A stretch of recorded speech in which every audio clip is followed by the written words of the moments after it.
같은 사건을 어떤 판사는 피고인을 구속하고 어떤 판사는 구속을 하지 않는다면 어떨까요? 재판 과정에서 심심찮게 벌어지는 일인데요. 전관예우 때문에 판결이 오락가락한다는 비판이 나오고 있습니다. 윤태호 기자가 취재했습니다. 건설업자로부터 억대 뇌물을 받은 혐의를 받는 김영만 군의군수의 구속영장이 지난달 8일에 기각됐습니다. 그런데 김 군수 변호인단에 올해 초에 퇴임한 법원장급의 전직 고위 법관이 포함된 것으로 드러났습니다. 김 군수 측근 2명과 전직 공무원 등 이미 3명이 구속됐는데도 유독 김 군수만 구속을 면한 것은 퇴직한 지 1년도 안 된 고위 법관 출신 변호사의 힘이 작용했다는 논란이 일었습니다. 뇌물수수 혐의로 입건된 김영석 전 영천시장도 지난해 9월과 11월 2번씩이나 구속영장이 기각됐습니다.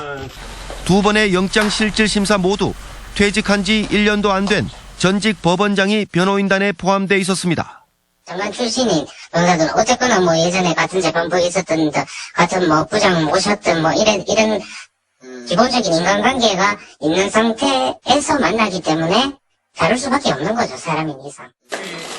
김영만 군의 군수는 2번째 영장실질심사에서 구속됐고 김영석 전 영천시장은 1심 선고 공판에서 법정 구속됐습니다. 두 사건 모두 법관 퇴직 1년 전 근무지 사건이 아니라는 이유 등으로 전관예우금지법을 비껴가긴 했지만 판결이 오락가락하는 것은 결국 전관예우가 작용한 것 아니냐는 비판이 나옵니다. 차라리 인공지능이 판단하면 예측 가능성이라도 있는데 사실 지금 어떻게 보면 사실 말도 안 되긴 하죠. 이런 논란은 법관들이 퇴직 후 변호사로 일할 수 있기 때문에 벌어지고 있다는 의심까지 나옵니다. 전관을 예우해 주는 것이 마치 관혼상제 때 부조를 하는 것처럼 그들만의 묵시적인 합의 같은 것 아니냐라는 것입니다.